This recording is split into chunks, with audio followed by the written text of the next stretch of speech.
anak-anak yang terkasih, apa kabar kalian? Selalu semangat ya. Berjumpa lagi dengan Ibu Diana pada pelajaran Bahasa Indonesia. Anak-anak, sebelum kita memulai pelajaran, baiknya kita selalu berdoa. Silakan berdoa terlebih dahulu agar apa yang kalian pelajari pada pertemuan kali ini dapat kalian pahami dan kuasai serta berguna bagi kalian nantinya. Anak-anak yang terkasih, hari ini adalah pertemuan ke-8 kita dan kita akan masuk pada bab keempat. Silakan anak-anak sambil menyimak penjelasan dari Ibu, kalian dapat membuka buku paket Bahasa Indonesia halaman 88, yaitu materinya memberi tanggapan dengan santun.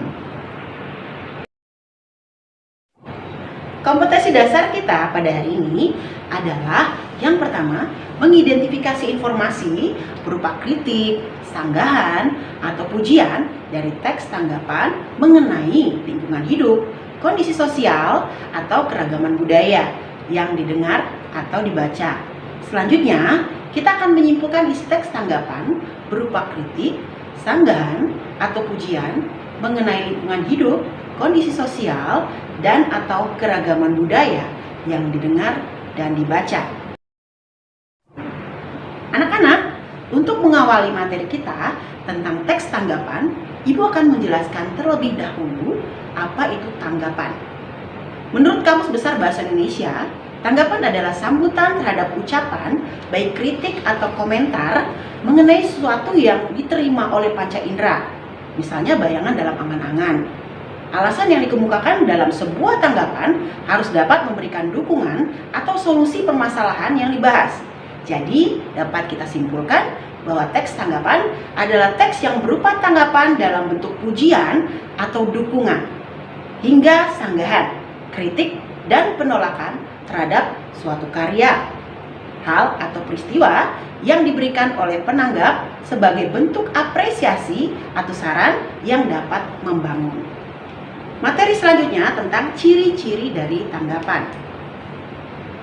Ciri-ciri tanggapan ada 4 ya anak-anak. Yang pertama, teks harus bersifat objektif, berdasarkan fakta dan juga data. Yang kedua, ditulis dengan sopan, logis dan jelas. Ketiga, terdapat penilaian kelebihan dan juga kekurangan. Dan yang terakhir adalah disertai juga dengan saran. Anak-anak, selanjutnya kita akan mempelajari tentang jenis-jenis teks tanggapan. Ada 5 jenis teks tanggapan. Yang pertama adalah teks tanggapan kritis. Nah, teks tanggapan ini adalah teks yang berisi penyampaian tanggapan mengenai suatu peristiwa, fenomena, isu, atau hal lainnya dengan analisis yang mendalam dari berbagai sudut pandang. Nah, tanggapan ini disampaikan tentu tergantung pada pendapat orang yang mengkritisi. Selanjutnya, jenis yang kedua adalah teks tanggapan pujian. Teks ini merupakan pernyataan atau perkataan yang tulus akan kebaikan, kelebihan, atau keunggulan suatu hasil karya. Jenis yang ketiga adalah teks tanggapan sanggahan. Teks ini adalah teks yang mengungkapkan ketidaksetujuan terhadap suatu masalah atau yang dibicarakan. Selanjutnya, yang keempat adalah teks tanggapan penolakan. Nah, teks ini menyatakan penolakan terhadap pendapat yang disampaikan oleh orang lain.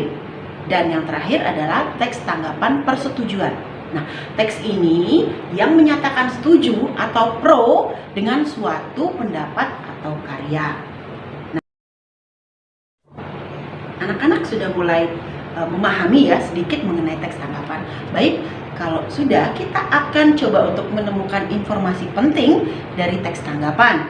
Nah, apakah ada yang sudah tahu? Jika belum, Ibu akan menjelaskan kepada kalian.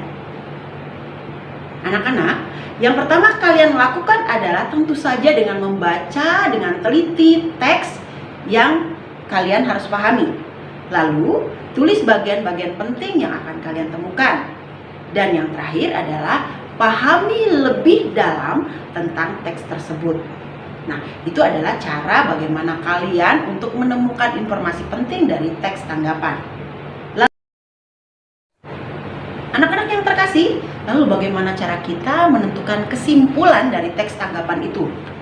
Ibu akan mengingatkan kalian kembali tentang bagaimana menentukan gagasan pokok. Ibu yakin kalian masih ingat dengan materi ini ya. Jika sedikit lupa, Ibu akan mengingatkan kalian kembali dengan deduktif, induktif, campuran, dan menyebar. Bagaimana? Sudah mulai ingat? Ya, tepat sekali.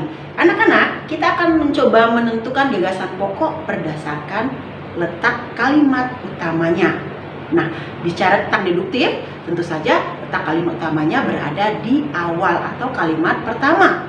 Lalu, bicara tentang induktif, dia menentukannya dia berada di kalimat terakhir. Nah, untuk campuran berarti kalimat pertama dan kalimat terakhir ya. Lalu, jika teksnya berupa teks deskripsi atau narasi, maka letak kalimat utamanya itu menyebar. Nah, itu ya. Nah, dengan mengetahui letak gagasan utama dari teks inilah kalian dapat menentukan kesimpulan dari teks. Dalam hal ini adalah teks tanggapan. Coba kalian perhatikan dua teks berikut. Teks yang pertama Ibu sampaikan adalah tentang judulnya Pesawat Kepresidenan. Silakan kalian baca terlebih dahulu.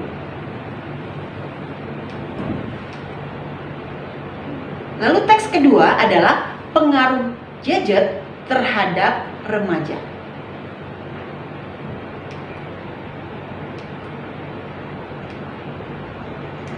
Anak-anak, jika kalian telah membaca kedua teks tersebut dan bisa menjawab pertanyaan ini, ada 3 pertanyaan yang Ibu berikan.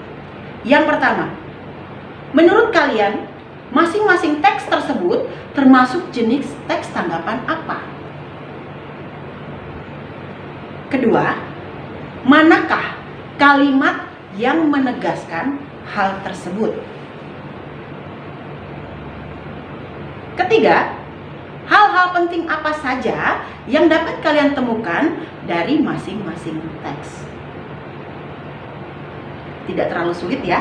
Nah, jika kalian sudah dapat menjawab pertanyaan, ketiga pertanyaan yang Ibu ajukan ini, berarti kalian sudah memahami materi kita pada hari ini.